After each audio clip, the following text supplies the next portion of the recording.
കർത്താവിന്റെ തന്നെ തിരുനാമം വാഴ്ത്തപ്പെടുമാറാകട്ടെ. എല്ലാവർക്കും പ്രഭാതവന്ദനം. എസ്തേറിന്റെ പുസ്തകം 50-ാം അധ്യായം 2-ാം വാക്യത്തിന്റെ അവസാന ഭാഗം ഇങ്ങനെ നമ്മൾ വായിക്കുന്നു: അവരെയുള്ള പേടി സകല ജാതികളുടെ മേൽ വീണിരുന്നതുകൊണ്ട് ആർക്കും അവരോട് എതിർത്തു നിൽപ്പാൻ കഴിഞ്ഞില്ല.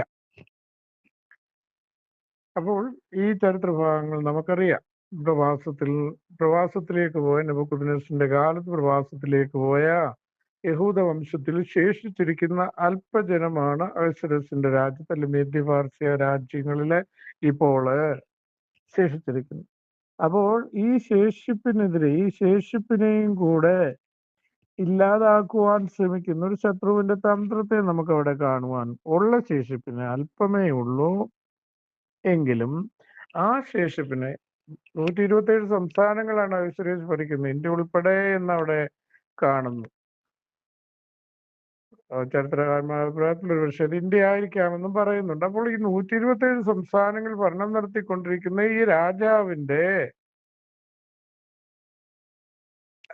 ഭരണം യഹൂദന് അനുകൂലമായി തീർന്ന ഒരു കാലഘട്ടമായിരുന്നു. യഹൂദനെ അവരെ യാതൊരു വിധത്തിലും ബുദ്ധിമുട്ടിക്കാതെ അവർക്ക് സ്ഥാനങ്ങളും മാനങ്ങളും ഒക്കെ കൊടുത്തു. കാരണം നെബൂഖദ്നേസറിന്റെ കാലത്ത് തന്നെ ദാനിയേലിനെ പോലുള്ള ശക്തന്മാരായ ദൈവഭക്തന്മാർക്ക് മാന്യത ഉണ്ടായിരുന്നു. അവരുടെ തലമുറകൾക്കും ആ മാന്യതകൾ പിന്നത്തേതിൽ ലഭിപ്പാണ്ടൊക്കെ വേണ്ടിയായി. പക്ഷേ ഇവർക്ക് ലഭിക്കുന്ന ഈ ഒരു മാന്യതയിൽ, അല്ലെങ്കിൽ ഈ ഒരു നന്മയിൽ അസൂയ പൂണ്ട ശത്രു ഈ യഹൂദജനത്തെ കൊന്നുമുടിക്കുവാനായി തന്ത്രങ്ങൾ ഒരുക്കുന്നതായി നമുക്ക് കാണും.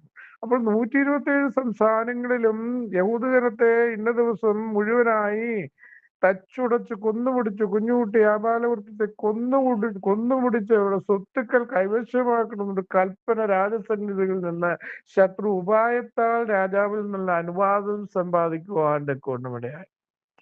ഹാമാനെ കുറിച്ച് പറയുമ്പോൾ ഗ്രീക്ക് വംശക്കാരനായിരിക്കുന്ന ഒരു ചാരനായിട്ടാണ്, അല്ലെ മേദ്യപാർശ്യ രാജ്യത്വത്തെ അവസാനിപ്പിക്കുവാനായി ആ കൊട്ടാരത്തിൽ കടന്നു കയറിയ ഒരു ചാരനായിട്ടാണ് ഹാമാനെ ചരിത്രകാരന്മാർ വിശേഷിപ്പിക്കുന്നത്.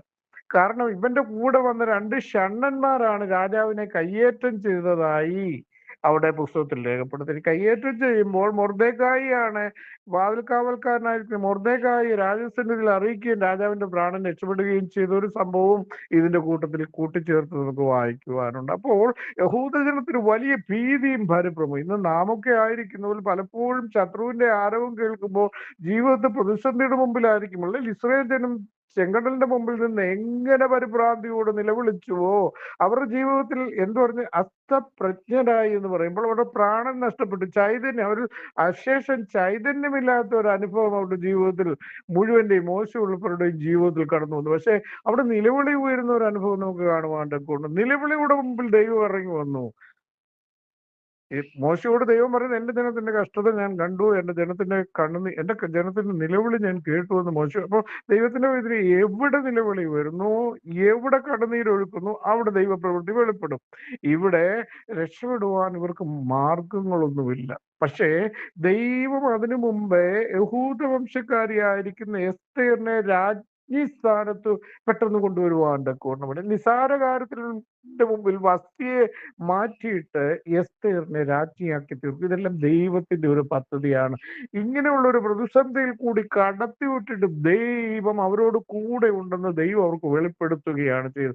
നമ്മുടെ ദൈവത്തെ പോലെ വലിയ ദൈവം ആരുള്ളൂ? നീ അത്ഭുതം പ്രവർത്തിക്കുന്ന ദൈവമാണ്, നിന്റെ ബലത്തിന് ജാതികളുടെ ഇടയിൽ വെളിപ്പെടുത്തിയിരിക്കുന്നു സങ്കീർത്തനത്തിൽ നമ്മൾ വായിക്കുന്നു. അപ്പോൾ ഭയത്തോടും ഭീതിയോടും കൂടി ആ മരണദിനം, ആ കൊള്ളയടിക്ക് രാജകൽപ്പന പുറപ്പെട്ടതുപോലെയുള്ള നാശത്തിന്റെ ആ ദിവസം അടുത്തു വരുന്ന ആ ദിവസം യഹൂദജനം രക്ഷപ്പെടുവാൻ മാർഗമൊന്നുമില്ല. പക്ഷെ മൊർദെഖായി എന്ന ദൈവഭക്തന് മനസ്സിലായ ഒരു കാര്യമുണ്ട്.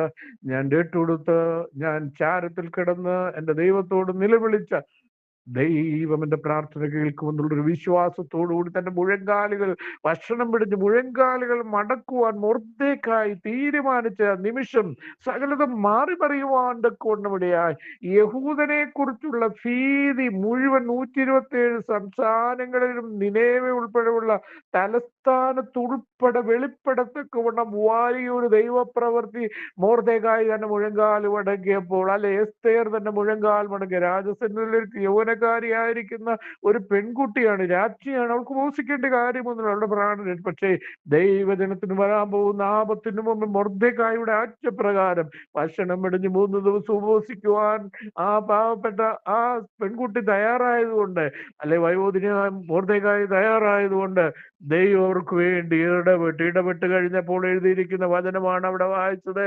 അവരെയുള്ള പേടി, യഹൂദനെയുള്ള പേടി സകല ജാതികളും മേലും വീണതുകൊണ്ട് ആർക്കും അവരോട് എതിർപ്പ് നിൽപ്പ്. ദൈവത്തിന്റെ പൈതൽ, നീ ഉപസിക്കുവാൻ തയ്യാറായാൽ, നിലവിളിക്കുവാൻ തയ്യാറായാൽ, നിന്നെ കുറിച്ചുള്ള ഭീതി ശത്രുവിന്റെ മേൽ ദൈവം ഇടും. ആർക്കും നിന്നോട് അടുത്തതിനെ തകർക്കുവാൻ ഒരിക്കലും ധൈര്യം വരികയില്ല. ആകയാൽ ഉപവാസത്തിന്റെ ശക്തിയെ, കണ്ണുനീരിന്റെ ശക്തിയെ മനസ്സിലാക്കി ഉപവസിപ്പാനും പ്രാർത്ഥിപ്പാനും നിന്റെ ജീവിതത്തിന്റെ പ്രതിഷ്ഠയിൽ തയ്യാറായാൽ വിടുവിപ്പാൻ ദൈവം ശക്തൻ. ഈ വചനങ്ങളാൽ ദൈവം നമ്മളെ